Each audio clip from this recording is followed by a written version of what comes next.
आप सभी का स्वागत है मेरे एक और नए पॉडकास्ट में।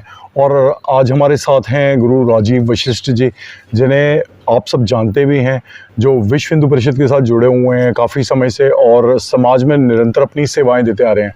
मेरा काफ़ी दिनों से इनसे निवेदन था कि अपना थोड़ा सा कीमती समय दीजिए और मुझसे बात कीजिए, ताकि हम भी समाज में जो घटनाएं घटित हो रही हैं उन विषयों पर खुलकर आपसे बात कर सकें और आपका एक जो कॉन्सेप्ट है उसको समाज तक क्लियरली पहुंचा सकें। तो राजीव जी, आपका पहले तो बहुत बहुत स्वागत है। और मैं आज राजीव जी से स्पेशली समय लेकर आया हूँ, और मैं कहाँ से आया हूँ, दुर्गम क्षेत्र है बहुत ज़्यादा। तो पहले तो उसी विषय पे बात करेंगे कि जो ये इंदौरा की कॉन्स्टिट्यूंसी है, इसके जो क्षेत्र हैं वो बहुत दुर्गम है। तो राजीव जी, मैं जहाँ से आ रहा था, यहाँ पे अभी भी कई सड़कें ऐसी जो अभी भी कच्ची हैं। बिल्कुल बिल्कुल। तो मतलब आज़ादी के इतने समय बाद भी, और कई जगहें मैंने ऐसी देखी जो टूटी भी हुई हैं, मतलब इन बरसातों में काफ़ी नुकसान हुआ है। तो जितेंद्र जी, सबसे पहले आपका धन्यवाद कि आपने अपने YouTube चैनल से मेरे को इस लायक मेरे को समझा कि आप हम तक पहुँचे। धन्यवाद। जहाँ तक आप छोटी मोटी सड़कों की बात करते हैं, ये काफ़ी टाइम पहले छोटी छोटी पगडंडियाँ होती थी। बिल्कुल। लोग अपना आम रास्तों से घर तक पहुँचते थे। अब जैसे जैसे सरकारें आती हैं जाती हैं तो ये नए रास्ते बन रहे हैं। बरसातें पिछले अगर आप बात करते हैं तो ये साल काफ़ी ज़्यादा बरसातें हुई हैं, तो रोड टूटे हैं। तो शासन प्रशासन अपना काम कर रहा है, लोगों को भी अपना काम करना चाहिए कि सरकारों के ऊपर ही डिपेंड नहीं रहना चाहिए, खुद भी कुछ ना कुछ करते रहना चाहिए। करते हैं। जैसे हम अपने घरों की सफाई करते हैं, चाहे वो कूड़ा पड़ा है, चाहे वो कहीं सीमेंट लगाना है, छोटे मोटे काम करके हम अपने घर को साफ सुथरा, उसी प्रकार हमारी ड्यूटी भी बनती है जो घर के आसपास का एरिया भी है उसको भी साफ। तो दूसरी बात जो अभी देखा होगा आपने, मंडी क्षेत्र में बाढ़ में हम आपको देखते रहते हैं, आपकी वीडियोस, फोटोग्राफ्स, और आपने जितना भी मंडी क्षेत्र के लिए काम किया, तो मुझे कहीं ना कहीं लगता है कि अपने काम के साथ साथ आप इस वक्त प्रिंसिपल भी हैं, आप विश्व हिंदू परिषद में भी हैं, आज आप एक समाज सेवक भी हैं, और अभी जो आपने अपना दायित्व निभाया है, मुझे लगता है मंडी क्षेत्र के लोगों को भी इस बारे में पता होना चाहिए। मैं आपको बताना चाहूँगा कि जिस समय जिन क्षेत्रों में बाढ़ के पानी के कारण पहुंचा नहीं जा सकता था, उन क्षेत्रों में भी राजीव जी और उनकी टीम ने पूरी अपनी सेवाएं दी हैं, वहाँ दिन रात लगे रहे हैं। हमने भी देखा जब राहत सामग्री आती थी हरियाणा से, उस विषय पे भी हम बात करेंगे। तो पहले मैं यही पूछना चाहूँगा, इतने बिजी शेड्यूल में से भी आप समाज के लिए समय निकालते हैं, तो वो मतलब प्रेरणा कहाँ से आती है? सबसे पहले हम काफ़ी टाइम से संगठन से जुड़े हैं जी। मैं 6ठी क्लास में पढ़ता था जब मैंने पहली शाखा लगाई। ठीक। उसके बाद ABP में काम किया, और विश्व हिंदू परिषद का दायित्व रहा। त्रिशूल दीक्षा जो हिमाचल में सबसे पहले हुई थी, वो शिमला में हमने करवाई। उस टाइम तोगड़िया जी आते थे जो हमको एक मोटिवेट करते थे इन चीज़ों का काम करने के लिए। आस्ते आस्ते, चाहे उसमें आप भी हैं जितेंद्र जी, कि आप भी देखो हर समय कहीं ना कहीं जाकर लोगों को समझाते हैं, और आने वाली जितनी भी हमारी मुश्किलें आनी हैं, जो हम इतिहास से पढ़ चुके हैं, इतिहास से सीख चुके हैं कि किस प्रकार चाहे 1000 साल मुगल शासन रहा, उसके बाद 200 साल अंग्रेज़ों का शासन रहा, उसका कारण क्या रहा। तो मंड क्षेत्र की हम बात करते हैं तो हमारे कई अभियान इकट्ठे रहे हैं। जैसे पीछे जी अर्नी यूनिवर्सिटी का रहा है, चाहे गौ हत्या हुई है, या कि कोई भी, तो मंड के जो लोग हैं और एक आवाज़ मारते थे तो वहाँ से हमारे 200-300 बंदे आराम से वहाँ पहुँचे थे। तो राजीव जी, मेरा जो तीसरा प्रश्न आपसे है वो ये है कि इस वक्त आपने बात करी कि आप ABVP से भी जुड़े रहे हैं, तो अभी आप जो कॉलेजेस में, जो यूनिवर्सिटीज़ में परिवर्तन देख रहे हैं, अभी आपने देखा दिल्ली यूनिवर्सिटी में हमारे 3 कैंडिडेट जो हैं ABVP के जीते हैं, और अभी आपने चंडीगढ़ यूनिवर्सिटी में देखा हमारा वहाँ का जो प्रेसिडेंट बने हैं वो हमारे ABVP से बने हैं। इसी प्रकार आप पूरे भारत में देखिए तो कई यूनिवर्सिटीज़ में जो युवा हैं, जिन्हें हम जिनजी भी कहते हैं, उनमें परिवर्तन आ रहा है, और उनकी सोच और उनकी जो राजनीति के प्रति रुचि है उसमें भी कहीं ना कहीं बदलाव आ रहा है। तो आपको लगता है कहीं ना कहीं इसमें संघ का भी थोड़ी बहुत ही इन्वॉल्वमेंट? बिल्कुल। संघ को अब अगले वर्ष 100 वर्ष का हो रहा है, तो एक इन्होंने, संघ ने हमेशा लोगों को जगाने का काम ही। बिल्कुल। हमारी जो हिस्ट्री थी मुग़ल यहाँ तक कैसे पहुँचे, किन किन हिंदू गद्दारों ने उनका साथ दिया, बिल्कुल। और कहीं ना कहीं जो हमारे राजा थे जहाँ जो जिन्होंने लड़ाइयाँ लड़ी उनकी हिस्ट्री बाहर नहीं आ रही थी। जैसे जैसे हिस्ट्री बाहर आ रही है तो हम लोगों को पता लग रहा है कि हम लोग हैं, हिंदू लोग हैं, उनको उठना क्यों ज़रूरी है। बिल्कुल। आज करीब 2 कंट्री थी मुस्लिम, आज 57 कंट्री बन चुकी है, और सबकी नज़र आज हिंदुस्तान के ऊपर है, एक हिंदू कंट्री है। तो लोग जाग रहे हैं, बच्चे जाग रहे हैं और सनातन धर्म की तरफ जा रहे हैं, तो कहीं ना कहीं संघ का तो मुख्य भूमिका इसमें रहेगी। बिल्कुल। तो अभी जैसे अब 100 वर्ष संघ को स्थापित हुए हो जाएंगे, तो आपकी नज़र में हमारे क्षेत्र में संघ का जो विस्तार है वो पिछले जब से आप काम कर रहे हैं आपको कितना लगता है, कितना विस्तार हुआ और काम किन किन लोगों तक पहुंच पाए, कैसे पहुंच पाए समाज तक? तो उसके लिए संघ क्या कर रहा है धरातल पर? आज विश्व का सबसे बड़ा संगठन आरएसएस स्वयंसेवक, और आज अगर जितेंद्र जी आप देखते हैं किस ऑफिस में,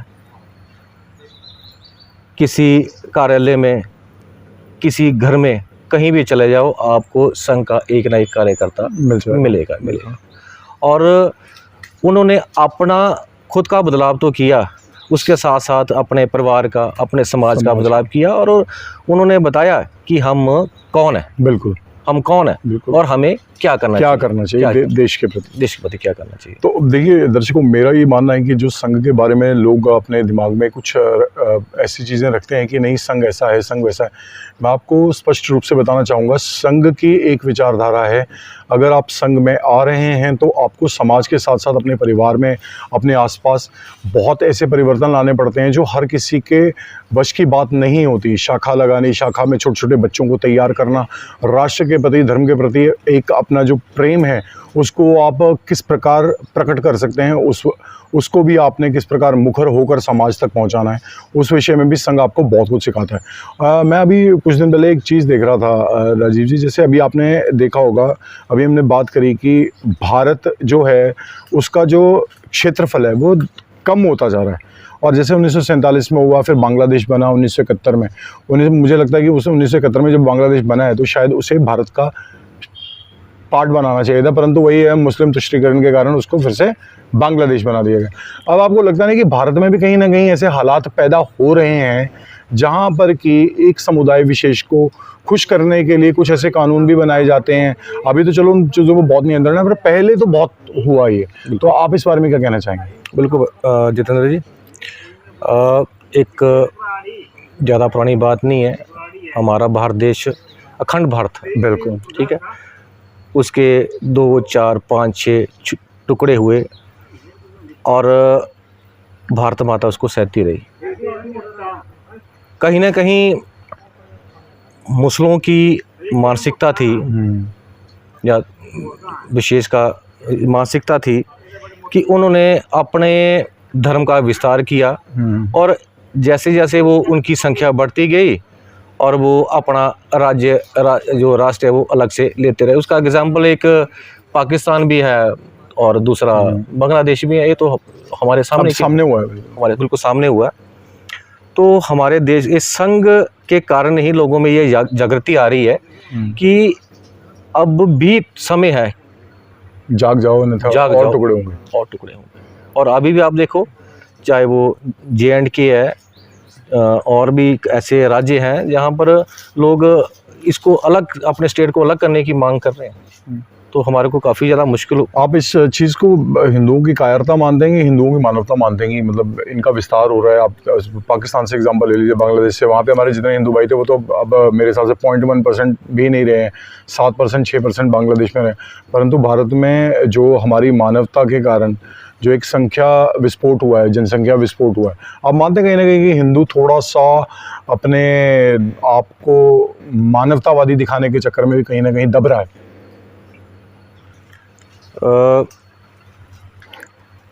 मैं ये नहीं बोलूँगा कि हिंदू कायर हो गया है, लेकिन सेल्फिश मानते हैं हम। सेल्फिश हो गया है। मतलब अपने दरवाजे तक सीमित है, अपने अगर दरवाजे- मेरे घर तक आग पहुंचेगी तो मैं पानी लेके बाल्टी लेके आऊँगा, अदरवाइज नहीं। बिल्कुल बिल्कुल। इसके उदाहरण अभी भी हैं और हिस्ट्री में मिलते हैं। अभी का उदाहरण हम देखते हैं कि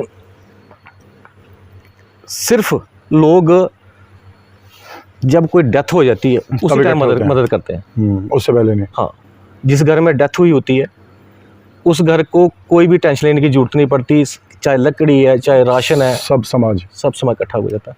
इससे पहले आप जाते थे, देखते थे, मैंने भी देखा है कि जब हमारे खेत में कहीं हल जोतनी थी तो पूरा गांव इकट्ठा होकर अपने अपने बैल लेकर वो पहुंच जाता था। और अगर किसी की फसल नहीं होती थी तो उसको सारा गांव मिलकर उसकी हेल्प करने वाला। आज भी है, आज भी है, लेकिन कम हो गया। ठीक है, उसी चीज़ को जगाने के लिए, ठीक है, जो हम लोग स्वार्थी हो गए, उसी चीज़ को जगाने के लिए संघ काम कर रहा है कि अपने लिए तो सारे करते हैं, सारे करते हैं जितेंद्र जी, सारे करते हैं। ये संघ का ही मार्गदर्शन है कि आज हम हर जगह फैले हुए हैं, काम कर रहे हैं और निस्वार्थ होकर काम कर रहे हैं। बिल्कुल। तो मेरा अगला सवाल जो है वो राजीव जी, वो है हमारी दलित जो हमारे भाई हैं, जो हमारे हिंदू ही समाज से हैं, लेकिन उनको एक शब्द दे दिया गया दलित वंचित। आपको लगता है कहीं ना कहीं कि जो राजनीतिक पार्टियां हैं जो दलित समाज से संबंधित हैं, उन्होंने कहीं ना कहीं इनका यूज़ किया, मिसयूज़ किया, और अंत में जो इनके मूलभूत सुविधाएं थी उनसे तो इनको वंचित रखा ही रखा, परंतु इनके इतिहास से भी इनको वंचित रखा। और मैं आपको बताना चाहूँगा, चंद्रगुप्त मौर्य हमारे बहुत बड़े सम्राट हुए हैं, चक्रवर्ती सम्राट कहा जाता है उन्हें। उनको जो ब्राह्मण चाणक्य, उन्होंने उनको दीक्षा दी थी, उनको मार्गदर्शन दिया था, और वह पूरी की पूरी पृथ्वी पर उन्होंने एक समय पर राज किया था। यह बात छुपाई। अब 370 जब हटी है राजीव जी, तो वहाँ पर एक कानून होता था जिसमें कि दलित समाज जो वहाँ की साफ़ सफाई का ध्यान रखता था, कश्मीर और जम्मू का, तो उनको डोमिसाइल सर्टिफिकेट नहीं बना के दिया जाता था, उनको वहाँ की नागरिकता नहीं दी जाती थी। अगर उनका कोई बेटा या बेटी आर्मी या किसी चीज़ में सिलेक्ट हो गए तो उनको सरकारी नौकरी का अधिकार नहीं था। यह 2019 में जब धारा 370 हटी है, भाजपा सरकार ने हटाई है, उसके बाद उनके डोमिसाइल बनने शुरू हुए। तब तक क्यों यह जो ये जय मीम जय भीम के नारे लगाते हैं, वहाँ क्यों नहीं पहुँचे? क्या वहाँ पर इनको पिछले 60-70 सालों से नहीं दिखा कि वहाँ के जो बेचारे दलित हैं उनके भी अधिकार हैं? उनको ना, उनके सिर्फ डेथ सर्टिफिकेट के अलावा कुछ सर्टिफिकेट नहीं बनेगा, कोई जन्म प्रमाण पत्र नहीं बनेगा, कोई डोमिसाइल नहीं बनेगा। तो ये कैसी राजनीति है भारत की? भाई साहब, इतिहास तो अब बाहर आ रहा है। और एक बात और जोड़ना चाहूँगा, इस पे ही मोदी को कहा जाता है कि ये दलित विरोधी है, यह दबे कुछ लोगों को शोषण कर रहे हैं, परंतु मुझे भी कहीं ना कहीं लगता है भाजपा कहीं ना कहीं इसमें भी थोड़ी सी बैकफुट पर आ गई कि उनको ये चीज़ें दलित समाज तक पहुंचानी ही नहीं आई कि 370 हटने के बाद दलितों को कितने ज़्यादा ह्यूमन राइट्स मिले हैं कश्मीर में। हम लोग पिछले 5-10 मिनट से बातचीत कर रहे हैं, आप मेरे को राजीव जी बोल रहे हैं, मैं आपको जितेंद्र जी बोल रहे हैं। संगठन में रह के हमारे को यही सिखाया जाता है कि अपना सरनेम पीछे नहीं लगा। हम वर्ग लगाते हैं, एक महीने का वर्ग लगता है, 25 दिन का वर्ग लगता है। हमारे आसपास 100, 200, 400 विद्यार्थी जो वर्ग लगा होता है, लेकिन लास्ट तक, अंत तक उनको ये नहीं पता लगता ये किस जाति से।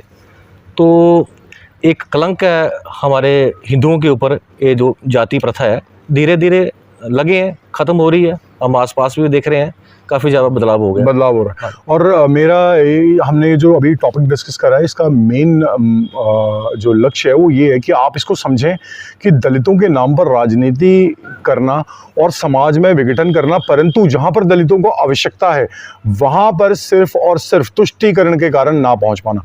अब मेरा जो अगला प्रश्न है राजीव जी, वो ये है कि आपने कभी देखा होगा कि अगर आप पंजाब वाली साइड जाएँ तो वहाँ पे संघ का बहुत विरोध है, भाजपा का बहुत विरोध है, और कहीं ना कहीं मुझे लगता है कि इस कॉन्सेप्ट को ना ही हिंदू समझ पा रहा है, इस कॉन्सेप्ट को कहीं ना कहीं बीजेपी भी जो है वो उस हिसाब से नहीं धरातल तक लेके जा रही है। और संघ तो शुरू से कोशिश करता आ ही रहा है कि ये जो बीच में हमारे भेदभाव पैदा हो रहा है हिंदू और सिख के बीच में, इसको दूर किया जाए। परंतु कहीं ना कहीं आपको लगता नहीं कि जो ISI है उसका जो बहुत ज़्यादा डोमिनेंस है वो उन सिख लोगों पर है जो बाहर रह रहे हैं और चाहते हैं कि पंजाब किसी न किसी तरीके से। अब देखिए, अफ़गानिस्तान से गुरु ग्रंथ साहिब जी को उठाकर सिख बेचारे भारत आए, तो आखिरी शरण स्थली भारत। परंतु जब उस विषय को आप किसी भी ऐसे कट्टरपंथी जो खालिस्तान समर्थक है उनके साथ आप डिस्कस करेंगे तो वो इस विषय को नकार देते हैं। दूसरा विषय ये है कि आपने देखा होगा पंजाब में धर्मांतरण किस तरीके से चला हुआ है, वहाँ पे सिख फैमिलीज़ कन्वर्ट हो रही हैं, ठीक है, हिंदू फैमिलीज़ को कन्वर्ट किया, पर उस मुद्दे पर यहाँ पर कोई विरोध नहीं है। परंतु जब बात आती है संघ की, भाजपा की, और जब बात आती है 1984 की, उस समय तो मेरे को लगता है जो दंगे भी हुए थे वो भी कांग्रेस और वर्सेस सिख हुए थे, उसमें हिंदू वर्सेस सिख नहीं था, क्योंकि कांग्रेस की विचारधारा थी एक पेड़ हिलता है तो ज़मीन धरती हिलती है। तो आपको लगता है कहीं ना कहीं इस चीज़ को हमें ज़्यादा दिखाने की ज़रूरत है समाज में कि नहीं यार ऐसा हिंदू सिख भाई भाई हैं, ऐसा कुछ भी नहीं है? आपने जो प्रश्न पूछा है ये कुछ छोटा प्रश्न नहीं है, बहुत बड़ा है, बहुत बड़ा प्रश्न है। सिख हमारी संघ जो प्रार्थना होती है, संघ की प्रार्थना, उसमें भी आता है, उसमें गुरु चाहे सिख संघ नाम आता है। और जिस बंदे ने हिस्ट्री पढ़ी है, जहाँ सिखों को जाना है, हिंदू धर्म जो आज बचा है कहीं ना कहीं सिखों का बहुत बड़ा बलिदान है, सिखों का बड़ा बड़ा बलिदान है कि हिंदू परिवार का एक बच्चा सिख बनता था और वो सब कुछ घर बार छोड़कर हिंदू धर्म के लिए काम करता। तो ये तो एक मूर्खता होगी कि सिख धर्म के ऊपर उंगली उठाने की, प्रश्न चिन्ह उठाने की। हम एक ही हैं और एक ही रहेंगे। और जो इसको तोड़ने की काम कर रहे हैं, हमारे को अगर कोई चीज़ देता है, पैसा देता है, तो वो भलाई के लिए देता है, लेकिन कईयों को इस धर्मों को जहाँ हमारे इंसानियत को तोड़ने के लिए भी पैसा मिलता है, तो वही पैसे का ही खेल है कि जो हमारे को पैसा मिल रहा है तोड़ने के लिए वो तोड़ रहे हैं भाई साहब। बिल्कुल, मैं हर बार ये टॉपिक इसलिए डिस्कस करता हूँ क्योंकि मुझे लगता है कहीं ना कहीं कि जो हमारा इतिहास है, मैं तभी कहता हूँ आप इतिहास पढ़िए, आप इतिहास को जानिए, और जितना आप इतिहास को पढ़ेंगे आपको उतना पता लगेगा कि हिंदू और सिख एक हैं या एक ही पेड़ की अलग अलग शाखाएँ हैं और सनातन उसका मूल रूप है। तो राजीव जी, जो मेरा अगला प्रश्न है वो ये है कि आप इंदौरा में, आपका तो जन्म भी यहीं का है, अभी आपने अपनी जो सेवाएं हैं वो भी इंदौरा में ही दी हैं, तो आपको क्या लगता है इंदौरा की कोई ऐसी समस्या जो पिछले कई वर्षों से है लेकिन अभी तक सही नहीं हुई? समस्या इंदौरा की नहीं है, पूरे हिंदुस्तान की है, पूरे हिमाचल की है। जिस तरह से यहाँ पर पेड़ों का कटान हो रहा है, भूमि कटान हो रहा है, आने वाले टाइम में आज जो पानी का लेवल है करीब 350 फुट के आसपास चला गया, ठीक है, और 20-25 साल बाद हमारे बच्चों को पानी नहीं मिलेगा पीने के लिए, ठीक है। और दूसरी समस्या सबसे बड़ी आती है, मैं पहले इसी को डिस्कस करता हूँ। धरती माता बोलते हैं हम, हमारे ग्रंथों में लिखा, हमारे शास्त्रों में लिखा है कि धरती को पूजना है, पेड़ों को पूजना है, चाहे वो पेड़ खैर का हो, बेर का हो, आम का हो, बड़ का हो, पूजते हैं हम उसको। क्यों पूजते हैं? कि ये हमारे को ऑक्सीजन देते हैं जिससे हम जीते हैं।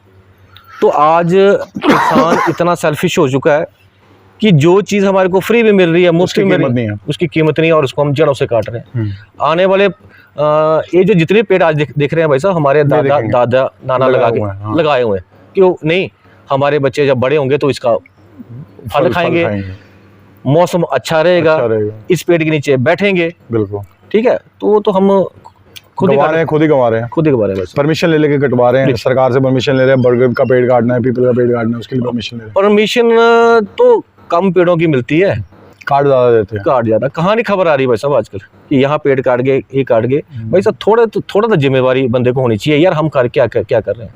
तो काहे की देशभक्ति रहती हमारे, और हमारा देश भी इसी कारण हुआ था। चाहे वो आप अपना जो गद्दारी की थी अपने पृथ्वीराज चौहान जी के साथ, अपने जयचंद जी ने, और भी कई एग्जाम्पल है कि छोटे छोटे लालच के लिए कि भाई मेरे को राजगद्दी मिल जाए और मेरे को 2 बोरी सीमेंट मिल जाए, मेरे को एक खैर काट लूंगा तो 5000 रुपये बच जाए। हाँ जी, हाँ जी। उसके लिए प्रकृति का भी नुकसान करवा रहे हैं और अपने समाज का भी नुकसान करवा रहे हैं। और पृथ्वीराज चौहान जी को गद्दारी के वजह से उसको उनकी वीरगति को प्राप्त हुए थे। बिल्कुल। नहीं तो अगर वो नहीं होते तो आज हमारा देश गुलाम थोड़ी ना होता। बिल्कुल। हाँ जी। तो राजीव जी, मैं आपसे जो मेरा आखिरी प्रश्न रहेगा वो यही रहेगा कि आपको कहीं ना कहीं लगता है कि समाज में जब कोई मुद्दा उठता है तो हमारा समाज खासकर उसको राजनीति से जोड़ देता है।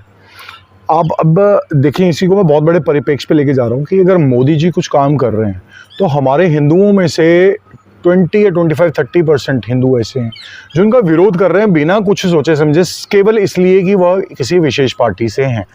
जबकि मुझे लगता है कि जो उनका नेतृत्व है वो बहुत शक्तिशाली नेतृत्व है। अब उसी पर हम दूसरे समुदाय के पास जाएं तो आपने भी आज तक कभी अकबरुद्दीन ओवैसी या ये ओवैसी भाई जो हैं इनका इनके समाज में इनका इतना विरोध नहीं है। तो कहीं ना कहीं आपको लगता है कि हिंदू समाज कहीं ना कहीं राजनीति को उस लेवल पर नहीं समझ पाया जिस लेवल पर लाकर इनके वोट लेकर पाकिस्तान जैसा एक देश बना दिया गया, जिनके वोटों पर वो देश बना, दलित समाज का आज वो पूरा समाज हमारा वहाँ बैठा और तिल तिल करके जीने को मजबूर है। जो अपने मंडल थे, जोगिंद्रनाथ मंडल जी, वो तो अपना वोट लेकर पाकिस्तान बनवाकर वहाँ के कानून मंत्री बने और 1 साल 1.5 साल बाद वहाँ से फरार होकर आ गए। पर वहाँ जो हिंदू बच गए वो कहीं ना कहीं राजनीति का भी शिकार हुए, अपने नेता के कहे पे चले गए और अब उस समाज के साथ वहाँ रहना मुश्किल हो गया। तो आपको लगता है कहीं ना कहीं हिंदू राजनीति नहीं समझता जब भी कोई मुद्दा उठता है, जैसे आपने बोला पेड़ कटान, अवैध खनन, जब इस पर बोलने की बारी आती है तो वही 1-2-4 बेचारे लोग होते हैं, वो अपना धरना धुरना देते हैं।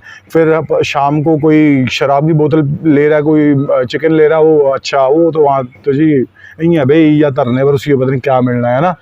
तो इस विषय पे आप थोड़ा संक्षेप में पूरे समाज को एक बार समझाइए कि ये बहुत इम्पोर्टेंट विषय है मेरे हिसाब से कि समाज को साथ देना चाहिए ऐसे मुद्दों पर।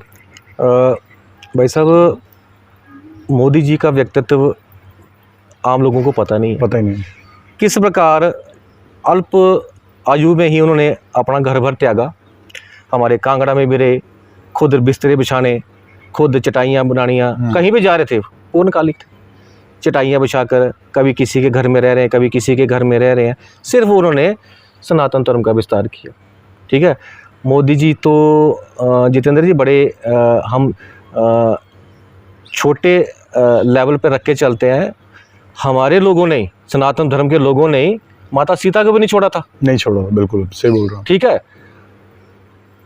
रावण अपहरण करके ले गया, जब माता वापस आई तो वहीं के लोगों ने विरोध किया, वहीं के लोगों ने उनके चरित्र पर प्रश्न चिन्ह उठाए और उनको अग्नि परीक्षा देना पड़ी।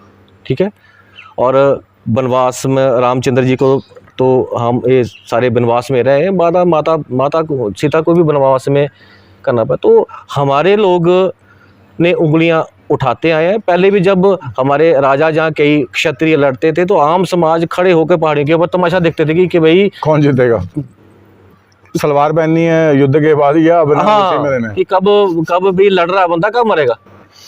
ठीक है, तमाशा देखते, तो आज ये तमाशा देख रहे हैं। तो यही तो दूरदर्शी हमारा जो इतिहास था आज तो 200 साल पहले, ये थोड़ी था। महाराणा प्रताप जी को भी अगर घास की रोटियां खानी पड़ी तो वो कहीं ना कहीं हमारी समाज के कारण खानी पड़ी। जिनके लिए युद्ध लड़ रहे थे उन्हीं ने उनका उपहास भी उड़ाया, परंतु जब वो विजयी हुए तो उनके इतिहास गाथा भी लिखी गई। परंतु चलिए, बहुत सी चीज़ें हैं जो हमारे समाज को भी समझनी पड़ेंगी और हमें उन चीज़ों पे काम भी करते रहना चाहिए। और मेरा आपसे भी निवेदन रहेगा, इस पॉडकास्ट को शेयर कीजिएगा और अधिक से अधिक लोग इसको लाइक कीजिएगा। और मेरा आखिरी सवाल तो वैसे हो गया था, एक और आखिरी सवाल है राजीव जी से। अच्छा राजीव जी, मैं आपको एक बात पूछना चाहूँगा कि आपका आने वाला प्लान क्या है इंदौरा को लेके? अगर आप राजनीति में आए तो आपका क्या प्लान ऑफ एक्शन रहेगा, आप क्या करना चाहेंगे समाज के लिए? उस पर थोड़ी सी मैं जानकारी लेना चाहूँगा, क्योंकि मुझे कहीं ना कहीं लगता है कि समाज में ऐसे लोगों का आगे आना बहुत आवश्यक है जो कि मुद्दों को समझते हैं, उनको अंडरस्टैंड करते हैं और समझाने का मादा भी रखते हैं और खड़े होने का साहस भी रखते हैं हर जगह। तो अपने बारे में आप अगर कुछ। जितेंद्र जी, पहला तो मैं कई जगह सुनने में आ रहा है कि हम काम करते हैं तो लोग कहते हैं कि भाई राजनीति करते हैं। तभी मैं आपसे ये सवाल पूछ रहा हूँ। पहला तो मेरे नाम के आगे विशिष्ट लगा है, कुछ हाँ। सोच समझ कर लगा, कुछ सोच समझ के लगाया, गोत्र लगाया वो आपने, वो तो लगा, जो कि यहाँ हाँ, लेकिन उसी से समझ आता है कि मैं क्या चाहता हूँ। बिल्कुल ठीक है, बचपन से ही मैं शाखा लगाता रहा। बिल्कुल। ठीक है, उसके बाद जब 9वीं 10वीं में पहुंचा, 11वीं 12वीं तक मैंने हिमाचल के लिए गोल्ड भी लाया, ब्रॉन्ज भी लाए, मेडल भी लाए, और करीब 8-9 साल हिमाचल टीम का कैप्टन रहा। उसमें कहाँ राजनीति थी, बिल्कुल उसमें कहाँ राजनीति थी। उसके बाद यूनिवर्सिटी गया, पढ़ा, पढ़ने के बाद कभी पैरामिलिट्री फोर्सेस में नौकरी, कभी बैंकिंग में नौकरी। ठीक है, और चलता रहा। उसके बाद चाहे मेरा आप चंबा का इतिहास देखें, आपको बताना चाहूँगा दोस्तों, ये चीज़ें मुझे भी नहीं पता थी, और ये बहुत ज़्यादा मल्टी टैलेंटेड मानव है। इन्होंने पुलिस की नौकरी भी छोड़ी है, ये आर्मी में भी गए थे, और मतलब गोल्ड मेडलिस्ट तो मुझे भी पता लग रहा है, और टीम के हिमाचल टीम के कैप्टन रहे हैं वो, ये तो मुझे भी पता लग रहा है। दिस इज़ वेरी वेरी मतलब बहुत ही गर्व की बात है कि हमारे बीच में ऐसे लोग हैं जो अपनी नौकरी के साथ साथ समाज को भी समय दे रहे हैं। उसके बाद 2009 में मैं स्पोर्ट्स कोटे से एज ए लेक्चरर आया, ठीक है। प्रवक्ता आया, चंबा में जॉब की। चंबा में एक ही गांव के करीब एरिया 150 एक ही गांव के लोग, जब मैं सुबह उठता था तो उनके बच्चों को अपने साथ दौड़ाना, ये कराना। आज भाई साहब एक ही गांव के 50 लड़के आर्मी पुलिस में भरते हैं। वहाँ कौन सी राजनीति वेरी की? गुड। ठीक है, यहाँ पे आया, पिछले 10 साल मैंने एकेडमी चलाई, करीब 150 बच्चा आर्मी पुलिस का पुलिस में निकाला। उसमें कौन सी राजनीति थी? अच्छा राजीव जी, आपने बहुत अच्छी बात बोली कि आप देखिए जो भी समाज में काम करता है, मेरे को कहीं ना कहीं लगता है वो कहीं ना कहीं से प्रेरित होता है। अब आपने जो बात बताई कि मैं वहाँ 2009 में था, वहाँ पे मैंने बच्चों को रनिंग प्रैक्टिस बाकी, और वहाँ बच्चे सिलेक्ट हुए, वो तो आपको पूरी आयु याद रखें ना, वो आपको वोट देने आएंगे ना वो इंदौरा अपने वोट बनवाएंगे। तो कहीं ना कहीं मुझे लगता है कि राजनीति में उस इंसान का आना आवश्यक है जिसको शौक होता है काम करवाने का। आप इसको रोजगार समझ कर नहीं आ सकते कि ये रोजगार है जी, मैंने ये करना है वो करना है। आप ऑलरेडी मेरे को लगता है बहुत ज़्यादा धंधाने वाले व्यक्ति हो, और आपको इस चीज़ में आपकी नौकरी है, आपको पेंशन लगेगी, हर चीज़ लगेगी, और ये सिरदर्दी लेनी, मेरे को तो लगता है अगर आप किसी को बोलो ना कि अपने पड़ोसी को 2 दिन खाना खिला दे, तो लोग 2 दिन खाना नहीं खिलाएगा। लोग चर्चाएं करते हैं, पर मैं हाथ जोड़कर नमस्कार करता हूँ। फिर बोलते हैं नहीं गुरुजी बड़ा अच्छा काम कर रहे हैं। लॉकडाउन लगा था, कोरोना हुआ था भाई साहब, 2 बारी मरते मरते बचा, 2 बारी मरते मरते बचा। अपनी गाड़ियों में मैंने करीब खुद अकेले बैठकर करीब 10 के आसपास डेड बॉडियां इधर से उधर लाई हैं, गांव में जाकर कंधा दे के जलवाई हैं, जिनके घर वाले दूर से डंडा देके। बिल्कुल 2 बारी भाई साहब मेरा सांस भी रुक गया था, मेरी टांगें छोड़ गई थी। मेरे सवेरे उठना, चाय का बड़ा मग भरना, 2-250 मेरे साथ अपनी इंदौरा की लड़के लाइटी डूटी जो भी थे, ये भी चलते साथ में चलते, 2-250 बंदों की रोटी तैयार करनी, अपने गाड़ी में डालनी, स्पीकर लगाना। उस टाइम मैंने बच्चों को स्पीकर लगा के नीचे गांव के ऊपर स्पीकर लगा के पढ़ाया भी। ठीक है, तो भाई साहब कौन इस चीज़ के लिए अपनी जान दाव पे लगाता है? कोई नहीं लगा। अभी हमारी बाढ़ के कारण जो भी जितनी बर्बादी हुई, हम अपना इंदौरा आपकी तरफ भी गए, यहाँ काम हमने कम किया, हम पंजाब में ज़्यादा गए। बिल्कुल दीनानगर अपना जितना भी उसका बॉर्डर का एरिया है, वहाँ की स्थिति हमारे से ज़्यादा भयावह थी। चंबा भी गए हैं, मंडी भी गए हैं, कुल्लू मनाली भी गया हूँ। ठीक है, तो शुरू से ही हमें काम करने का शौक है। तो ये तो मतलब आपके ब्लड में है कि मतलब आपने अपने समाज को भी देना है, पूर्वजों से, अपने खानदान से ब्लड में आया कि भाई मदद करो, सब करो। हमारे पिताजी भी, हमारे दादाजी भी लोगों की सेवा करते। चलिए, जो नहीं समझते उनको भी भगवान सद्बुद्धि दे, सद्बुद्धि दे भाई साहब। चलिए राजीव जी, बहुत मज़ा आया आपसे बात करके, और मेरा यही निवेदन रहेगा, इसको पॉडकास्ट को अधिक से अधिक शेयर कीजिएगा, अधिक से अधिक लोगों तक पहुंचाइएगा, ताकि जो हम लोग डिस्कशंस करते हैं वो अधिक से अधिक लोग सुने और अपने दिमाग में उन चीज़ों को बिठाएं जो उनके साथ बहुत तरीके से लड़ी जा रही हैं, बहुत तरीके से षड्यंत्र किए जा रहे हैं। और हमारे समाज में ऐसे ऐसे समाज सेवक हैं जो बिना किसी स्वार्थ के अपने काम के साथ साथ समाज सेवा के काम में भी दिन रात लगे हुए हैं, और हमें इनका साथ देना चाहिए। धन्यवाद। मैं एक चीज़ जितेंद्र जी, हाँ जी, एक चीज़ और जोड़ना चाहूँगा। हम लोग कोशिश करते हैं कि मंगलवार के मंगलवार हम हनुमान हनुमान चालीसा बिल्कुल इकट्ठे करने की कोशिश करते हैं। ठीक है। हमारे को बुला के इकट्ठे करने पड़ते हैं कि आओ यार, और ये अच्छी चीज़ है। और जो रूटीन में हनुमान चालीसा का पाठ पड़ता है उसका शरीर बताता है, शरीर ऑब्वियस बात है, बताता है भाई साहब, एनर्जी वैसी उसकी रहेगी। बुद्धि बताती है। दूसरी तरफ हमें प्रेरणा लेनी चाहिए, चाहे वो क्रिश्चियन है चाहे वो मुस्लिम है, चाहे मुस्लिम है, बिल्कुल 2 टाइम नमाज ज़्यादा करेंगे, बिल्कुल। चाहे काम का जितना मर्जी नुकसान हो जाए। बिल्कुल बिल्कुल। शुक्रवार को मस्जिद में जाएंगे, क्रिश्चियन लोग एतवार संडे कर को चल जाएंगे। रहा है। हमारे लोगों को इस समय नहीं है, आप हमारे लोगों को बोलो कि चलो भंडारा खाने, भंडारा खा, नहीं कहीं मंदिर में जाना, टाइम नहीं, मेरा पीछे नुकसान हो जाना, बड़ा नुकसान हो जाना बड़ा नुकसान हो जाना। तो भाई साहब हाल तो वही होने हैं अपने श्रीनगर वाले कि ठीक है जो मकान बना रहे हो, जो रखा वो हमारे काम आएगा, हमारे काम आएगा। जूतियाँ खा के तो ये बातें देखिए, हम लोगों को तो आप बोलेंगे कि ये लोग कम्युनल हैं, बट पागल बोलते हैं भाई, पागल। हाँ, ये कम्युनलिज्म नहीं होता है, ये अपने बचाव के लिए आप, ऐसा ही कम्युनलिज्म 1947 में हुआ था जब कोई आगे बोलता था कि ये मकान मत बनाओ साहब जी, ये तो कुछ टाइम बाद आपका नहीं रहेगा, तो लोग कहते थे नहीं यार ये तुम पागल हो गया हो। वही उसकी बात को याद करके यहाँ पे सरों पे अपनी गठरियाँ ले लेके बच्चियों को वहाँ छोड़ के, या बच्चियों को कुओं में छलांगे लगवा कर मरवा कर वहाँ से भारत आए। अभी वही लोग सबसे ज़्यादा सेकुलर बने हुए हैं। तो मैं बहुत बहुत धन्यवाद करना चाहूँगा अपने दर्शकों को इस पॉडकास्ट को सुनने के लिए, और राजीव जी का हमें समय देने के लिए धन्यवाद। जय श्री राम। जय श्री राम।